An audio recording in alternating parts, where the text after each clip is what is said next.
Salut les devins, c'est Saikyo. Il est l'heure pour moi de vous proposer ma review du futur de cet épisode 80 de Dragon Ball Super. On nous avait laissé dans l'épisode 79 sur la toute fin sur un Gohan qui entre en scène, qui entre sur le ring, accompagné ou plutôt face à la Venda, et Gohan était passé d'un regard assez léger à une expression de visage très concentrée, et ça n'a pas manqué parce que Gohan a été très combatif dès le début du combat. Il a vraiment été sur l'offensive et n'a pas cherché à se défendre vraiment, mais plutôt à attaquer son adversaire sans cesse. En parlant de son adversaire, il est un peu bizarre, j'irai pas jusqu'à dire qu'il fait peur, mais en tout cas ses expressions de visage sont assez étranges. Même si ce n'est qu'un loup coyote, il a quand même des espèces d'expressions de psychopathe un peu bizarres. Et en tout cas, une petite précision aussi sur ce Lavenda, c'est que sa doublure, et ça c'est une information officielle du site de l'Ato Animation, c'est la même doublure, la doublure de voix bien sûr, le seiyuu japonais, c'est le même que Mirai Trunks du futur, que Sly Cooper pour ceux qui connaissent les jeux chez Sony, ou encore de Sonic le hérisson, c'est la même doublure, bien sûr en japonais. Mais sinon, revenons sur l'épisode et sur le combat opposant Gohan à la Venda, et malgré le sérieux de Gohan, la Venda bloque et esquive chaque coup de Gohan, et c'est assez déstabilisant pour Gohan en fait. Gohan retourne à la charge encore une fois au combat, et d'ailleurs ça donnait de très belles scènes bien animées, très rapides, et on aurait dit presque un copier-coller de celle de Boo face à Basile, sauf qu'ils ont changé les skins et ils ont mis Gohan et la Venda, mais en tout cas c'était réussi, on va pas s'en plaindre. Et Basile finit par attraper Gohan par le bras et commence à le contaminer de poison. Ce poison va avoir pour effet d'alourdir le corps de Gohan et le faire s'écraser au sol. Et puis en fait ce n'est pas tout. Basile va poser sa main sur la tête, sur le derrière de la tête de Gohan, comme s'il enfonçait dans le sol, sauf qu'en fait ce n'est pas une attaque physique, mais le but de la Venda est de faire en sorte que son poison atteigne le cerveau de Gohan, pour pouvoir agir directement sur sa vue, et bien sûr le rendre aveugle. Ce qui a fait que l'on a vu Gohan apparaître avec des yeux entourés de noir. Mais en fait il n'a pas agi directement sur ses yeux. Je ne vais pas vous la jouer médecin, mais en bref, il y a environ un tiers du cerveau qui est dédié à tout ce qui est visuel. C'est pour ça que la Venda a posé sa main derrière la tête de Gohan, pour atteindre directement le cerveau. Goku est très attentif au combat, et de toute façon, tout le long de l'épisode, il aura été très observateur, tout comme à l'époque où son fils se battait face à Cell. Et Goku semble remarquer quelque chose concernant les capacités de la Venda, et vous allez voir qu'il n'a pas tort. On va en parler un tout petit peu plus tard, mais son génie de combattant, de guerrier tout simplement, d'analyste du combat, a encore frappé. À vrai dire, à ce moment-là, beaucoup de choses se sont passées, Gohan est déjà affaibli tout ça, mais nous sommes qu'en début d'épisode. Environ un tout petit peu plus de 5 minutes, quelque chose comme ça. Et Gohan est plus que largement amoindri, dans ses capacités en tout cas, mais vis-à-vis de cela, la Venda est devenu très présomptueux. Il a commencé à prendre Gohan à la légère, et son Kaioshin un peu pareil, il est devenu ivre de joie et n'a pas arrêté de se moquer, en disant même à la Venda de faire durer un peu plus le combat, histoire d'amuser son fameux Zeno-sama. Une nouvelle fois, Sidra, le Hakaishin de l'univers 9, a pris parole en disant qu'il vaudrait mieux en finir. On sent que Sidra est bien la voix de la sagesse et la voix de la raison, et donc il a bien insisté sur le fait qu'il fallait mieux en finir de suite, histoire de s'assurer de la victoire, et donc éviter que leur univers se fasse hypothétiquement détruire par Zeno.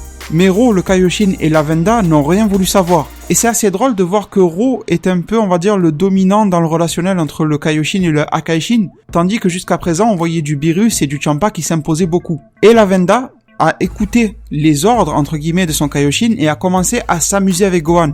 La Venda est même devenue moqueur de son propre frère, Basile, qui venait de perdre contre Boo, en lui disant « Regarde contre quel genre d'adversaire, contre quel genre de type tu as perdu. Cet univers 7 est vraiment nul. Basile, tu me fais honte. » Il s'en est même pris à son frère tellement il se sentait fort, il se sentait supérieur à tout le monde. En plus devant toute cette assemblée de dieux qui le regardaient dans tous les sens. Mais si la Venda a pu s'amuser à ce point avec Gohan, c'est pour une bonne raison. Ce n'est pas vraiment parce que Gohan est aveugle.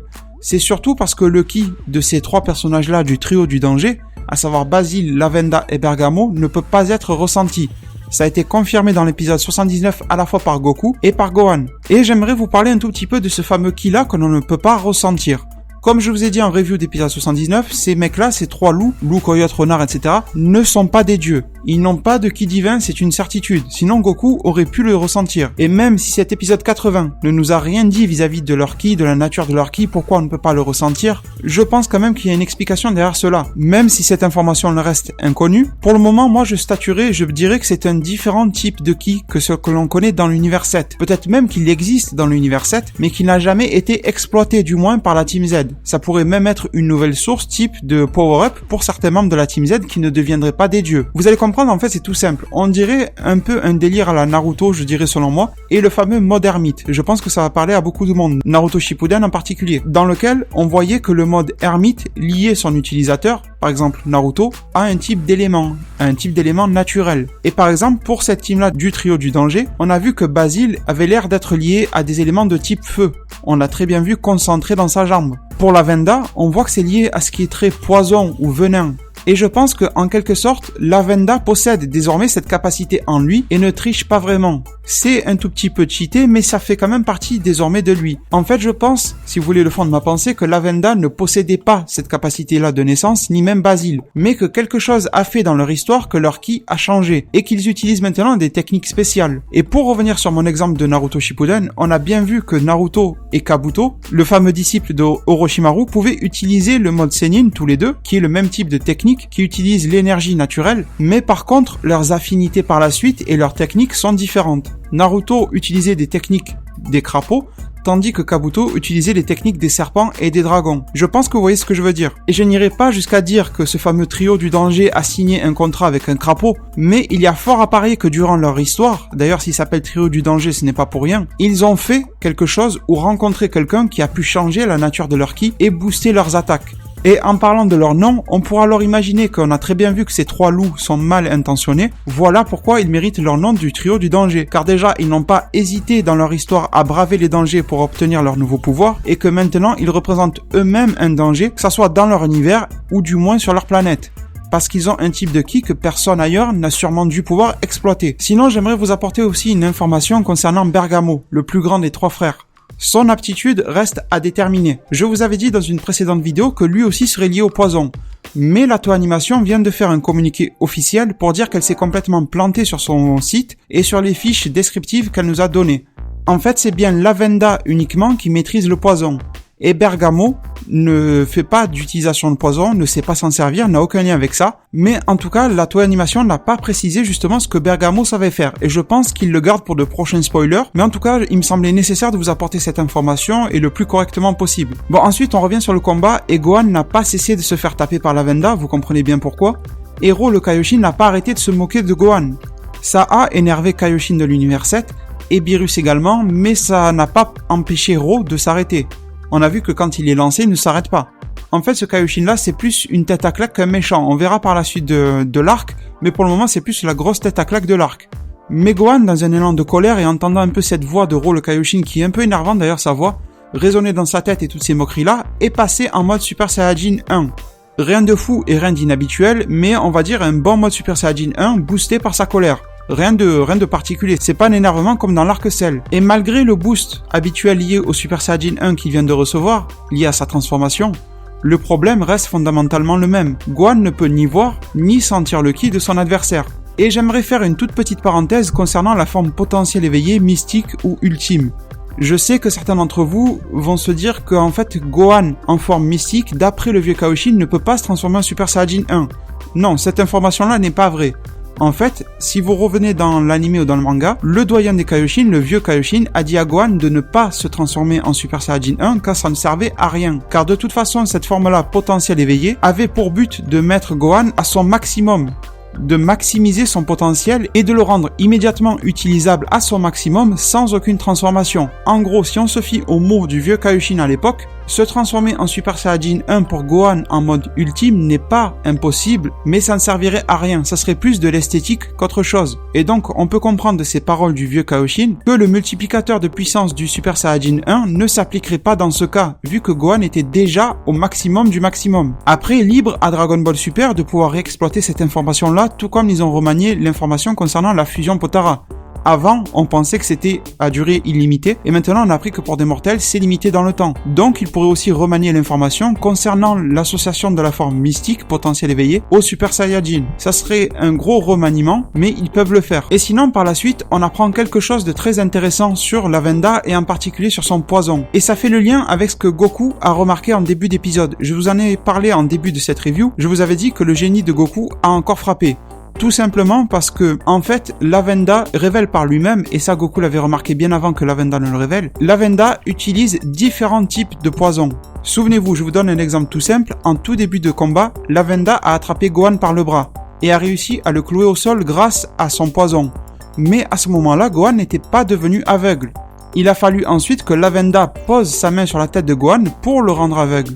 Ça veut dire qu'il y a eu 2 étapes. Ce n'est pas la première contamination au venin ou au poison qui a fait que Gohan est devenu aveugle. Eh bien cette fois-ci, Lavenda décide d'en finir après avoir pris quand même quelques coups de la part de Gohan SSJ1, malgré le fait qu'il ne puisse pas ressentir quoi que ce soit. Et Lavenda commence à expirer plutôt du poison. Et donc vous l'avez compris, le poison sort de la bouche de Lavenda comme un énorme souffle, une énorme vague de poison qui sort de sa bouche, dans lequel Gohan va finir par s'engouffrer malgré lui, vu qu'il ne les voit pas arriver. Et cette fois-ci, le but de cette vague de poison est de toucher directement les poumons de Gohan, qui en souffre énormément et de plus en plus. Et son corps est de plus en plus affaibli, parce que si votre rythme de respiration, votre souffle est manquant, votre corps s'affaiblit par la suite, même si le poison en lui-même n'affaiblissait pas le corps. Et ensuite, je vais vous passer quelques passages justement du combat, parce qu'en fait, on a eu quelques longueurs avec Lavenda qui tape Gohan sans jamais le finir. Je pense que vous voyez ça. Dans beaucoup d'animés, on a un méchant qui peut en finir rapidement, mais qui ne le fait pas. C'était un peu ça. Et Goku a finalement décidé de sortir de sa phase d'observation et se met à réagir et dit à son fils, à Gohan, de se servir de ses oreilles et d'écouter ce qu'il se passe, qu'il concentre son audition uniquement sur le ring et sur son adversaire. Et Goku mentionne bien alors que le poison affecte que certains sens et que certains organes.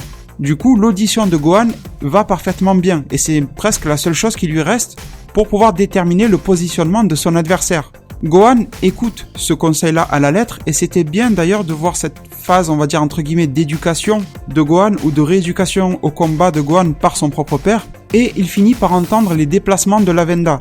Et au moment où Lavenda a essayé de porter un coup plutôt final, on va dire à Gohan, du moins un coup important et majeur à Gohan, Gohan a réussi à l'entendre et à l'attraper par le bras. Gohan lui dit qu'il ne s'échappera pas de là. Ça rappelle un peu Vegeta qui avait attrapé Hit durant le Tokitobashi pour l'empêcher de s'enlever de cette position-là. Sauf que bien sûr pour Vegeta ça n'avait pas marché. Par contre là, on a vu la peur se dessiner sur le visage de Lavenda. Goku s'est écrié en disant à son fils d'y aller à puissance maximale, le fameux full power dont Goku n'arrête pas de parler surtout dans DBS. Et Gohan s'est mis à charger d'un seul bras vu que de l'autre il tenait Lavenda, a chargé d'un seul bras son Masenko, un énorme Masenko, de toutes ses forces et qu'il a relâché à bout portant. Donc lui aussi, Gohan a souffert de cette fameuse déflagration du Masenko, bien qu'il n'en était pas la cible. Honnêtement, c'était magnifique, tout aussi épique que le Kamehameha de Boo la semaine dernière. J'aurais du mal à les départager, mis à part que là c'est un peu plus classe vu que c'est Gohan qui le fait. Et de la vague de fumée résultante de cette attaque-là, on a vu 2 ombres, toujours debout. Et on a vu apparaître Lavenda complètement défoncé, il faut le dire, et Gohan qui avait retrouvé sa forme, son apparence normale, les cheveux noirs, sans transformation. Et à vrai dire, visuellement et physiquement, c'était Lavenda qui était bien plus blessé que Gohan, tout simplement parce que c'était lui la cible première et principale de l'attaque. Mais Gohan, lui, souffrait énormément de manière interne du poison, et bien sûr des dégâts collatéraux qu'il vient de recevoir du Masenko. Et en fait, au même moment, les 2 combattants sont tombés. Lavenda pensait pouvoir continuer et est tombé en disant « tu ne mourras pas comme ça », mais il n'a même pas eu le temps de finir sa phrase qu'il était déjà au sol et on va dire comateux. Du moins, il était déjà KO. Et au même moment, on a eu un Gohan qui s'effondrait lui aussi en disant à son père « regarde papa, je l'ai fait ». Mais lui aussi a touché le sol et difficile de déterminer lequel a touché le sol en premier, ça n'aurait pas trop de sens au final. Du coup, rappelez-vous que le grand prêtre a dit en épisode 79 qu'il y avait 2 façons de terminer un combat, soit être dans l'incapacité de combattre, c'est-à-dire être KO ou se faire tuer, soit en quelque sorte déclarer forfait. Mais je pense que déclarer forfait, ça doit avoir de lourdes conséquences derrière par Zeno qui va vite être énervé qu'on lui ait pas proposé un joli spectacle. Ça m'étonnerait vraiment que l'on voie quelqu'un déclarer forfait durant le tournoi, mais bon, pourquoi pas. Ça pourrait mener justement à une situation de destruction prématurée. Bon, ça c'est un autre sujet. En tout cas, les 2 Zeno étaient très surpris du dénouement de ce combat-là, et on a vu le grand prêtre qui a levé ses 2 bras de chaque côté pour déclarer cette fameuse égalité. Et malgré tout, les 2 Zeno n'ont pas été déçus et restent heureux de vivre ce moment-là, ce moment de suspense, parce que là on est à 1-1, un point de partout, et de savoir que c'est Goku maintenant qui va faire la démonstration au combat et y aller pour le 3e et dernier round de ce match préliminaire. Et bon maintenant, pour faire un mini débrief, si l'on regarde bien les devins, je vous disais ces derniers jours sur la chaîne que je voyais Gohan perdre. Mais au final, une égalité reste assez cohérente, car comme vous me l'avez fait remarquer en zone commentaire de mes précédentes vidéos, Lavenda a dit clairement qu'il allait sur le ring pour tuer, et qu'il n'allait pas ressortir du ring sans tuer son adversaire, à part si lui allait se faire défoncer. Et ça, il a dit très clairement. Donc on a compris que Gohan n'aurait pas pu s'en sortir, et surtout n'aurait pas pu perdre sans mourir, sans passer par la case d'essai. En plus, 2-0, c'est pas utile pour le suspense de ce match, sinon le match Bergamo-Goku n'aurait pas trop eu d'importance, mis à part divertir Zeno. Mais déjà, le résultat du tournoi, de ce match préliminaire, aurait été connu. Et ça aurait été dommage. Et du coup, malgré tout, dans une situation d'égalité, donc bien sûr, ça va de fait, Gohan n'a pas perdu, mais le choc pour lui reste intact. Et il a le fameux déclic dont il avait besoin. Car très simplement, il a très bien vu qu'il n'a pas gagné, il n'a pas démérité mais il n'a pas gagné, il a fini dans un très très sale état, obligé d'utiliser une attaque entre guillemets suicide pour en venir à bout. Donc ça fait preuve quand même que son potentiel est plutôt bon, mais que sa force actuelle, son état de puissance actuel n'est pas mauvais mais presque, ou du moins n'est pas suffisant pour un énorme tournoi inter-univers avec des enjeux majeurs. Et pour nous, en tant que fans de Gohan, et je le suis moi-même, il n'a pas vraiment été ridiculisé, voire même pas du tout. Il a fait de son mieux. Et il reste alors très haut placé dans nos cœurs, malgré le fait qu'il n'ait pas gagné non plus. Mais aussi bien lui dans la série que nous fans sommes conscients qu'il doit progresser pour ne plus répéter ce type de situation, mais au pire s'il vient à perdre une prochaine fois, il l'aura fait en ayant son potentiel maximum éveillé. Quand je parle de potentiel maximum éveillé, c'est pas forcément la forme mystique, ça peut être un CJ Blue, un CJ nouveau, ça peut être n'importe quoi, mais en tout cas, faire de son mieux c'est bien, mais faire de son mieux avec les meilleurs outils possibles c'est encore mieux, c'est là où je veux en venir. Et bon, pour conclure cet épisode-là, Kibito soigne Gohan, et bien sûr Gohan est en pleine forme, mais sa vue n'est pas revenue. Kibito dit ne pas être apte à faire cela. Et Majin Buu, lui, fait encore preuve d'utilité dans cet arc-là, et ça fait bien le contraste avec l'arc précédent dans lequel il a servi à rien, et finit par redonner la vue à Gohan comme à l'époque de l'arc Buu, dans lequel il avait redonné la vue à un jeune enfant avec lequel il s'était lié d'amitié. Vous allez me dire, Majin Buu aurait pu soigner Gohan tout court, mais bon, c'était un peu pour marquer le contraste, et surtout pour avoir un Kibito qui a été super étonné que lui-même ne soit pas capable de faire cela, et que Buu puisse le faire. Mais en même temps, vous allez me dire que ce n'est pas la première fois que l'on voit un Kibito très surpris de ce que peuvent faire d'autres créatures, entre guillemets, non divines, parce que ne pas oublier que Buu a absorbé des dieux. Bon, et finalement, dernier plan de cet épisode-là, Goku monte sur le ring et de son côté, Ro reste confiant et annonce que Bergamo est d'ailleurs son meilleur élément et il est le plus âgé et le plus fort des trois frères. Et selon moi, ce n'est pas du bluff.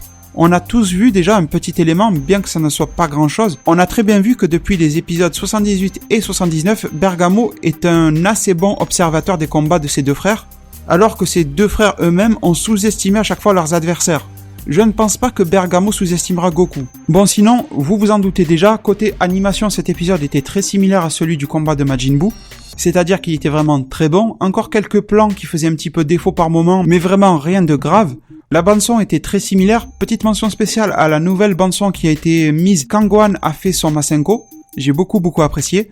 Mis à part ça, rien de nouveau, mais tout était très bien placé. Et on voit que la Toei apprend de ses erreurs concernant justement l'animation, mais aussi la bande-son de ces épisodes qui est très importante. Pour moi, vous le savez, la bande-son de DBZ reste la meilleure. Quoique celle de DB sans le Z était très bonne aussi. Mais ils arrivent quand même à faire quelque chose de très bon dans DBS en mélangeant des OST de DB Kai, de DBZ Kai.